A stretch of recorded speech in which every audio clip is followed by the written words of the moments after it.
మినుము పంటలో వచ్చే మారక మచ్చల పురుగు యొక్క సమగ్ర యాజమాన్యం. ఈ మినుము పంటను వేసినప్పుడు ఈ యొక్క మారక మచ్చల పురుగు ఉధృతి అనేది ఎక్కువగా వచ్చి మినుము పంటలో దిగుబడులు అనేటివి గణనీయంగా తగ్గడం మనం గమనించడం జరుగుతూ ఉంది.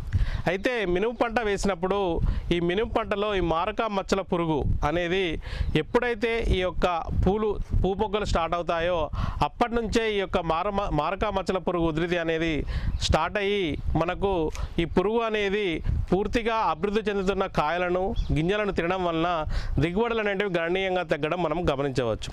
ఈ పురుగు యొక్క లక్షణాల విషయానికి వచ్చినట్లయితే ఈ మారక మచ్చల పురుగు ఏం చేస్తుందంటే ఈ యొక్క మారక మచ్చల పురుగు అప్పుడే అభివృద్ధి చెందుతున్న పూమొగ్గలను లేదా ఈ యొక్క అభివృద్ధి చెందుతున్న కాయలను గూడుగా చేసుకొని ఆ గూడు మధ్యలో ఉండి ఆ అభివృద్ధి చెందుతున్న పూమొగ్గలను అదేవిధంగా కాయలను పూర్తిగా తినివేయడం జరుగుతూ ఉంటుంది.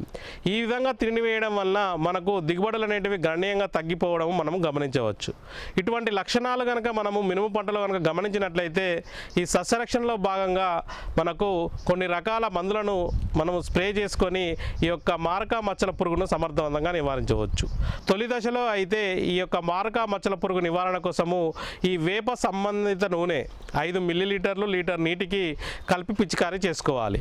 తొలి దశలో వేప నూనెను కనుక పిచికారీ చేసుకున్నట్లయితే ఈ వేప నూనె ఈ యొక్క తల్లి పురుగును గుడ్లు పెట్టకుండా చేస్తుంది. అంతేకాకుండా ఒకవేళ గుడ్లు పెట్టినా కూడా ఈ యొక్క గుడ్లను చీగుడ్లులాగా మార్చివేయడం వలన ఈ తొలి దశలో వేప సంబంధిత నూనె పిచికారీ చేయడం వలన మనకు ఉపయోగకరంగా ఉంటుంది. తర్వాతి దశలో కనుక పురుగు ఉధృతిని కనుక గమనించినట్లయితే తొలి దశలో అయితే క్లోరిఫైరిఫాస్ అనే మందును 2.5 మిల్లీలీటర్లు లీటర్ నీటి కలిపి పిచికారీ చేసుకోవాలి. పురుగు ఉధృతి కనుక ఎక్కువగా ఉన్నట్లయితే క్లోరాంత్రానిప్రోల్ అనే మందును 60 మిల్లీలీటర్లు 1 ఎకరానికి లేదా ఎమామెక్టిన్ బెంజోయేట్ అనే మందును 80 గ్రాములు 1 ఎకరానికి కనుక పిచికారీ చేసుకున్నట్లయితే ఈ మినుపులో వచ్చే మారక మచ్చల పురుగును సమర్థవంతంగా నివారించడమే కాకుండా ఈ మినుము పంటలో అధిక దిగుబడులు పొందడానికి ఆస్కారం ఉంటుంది.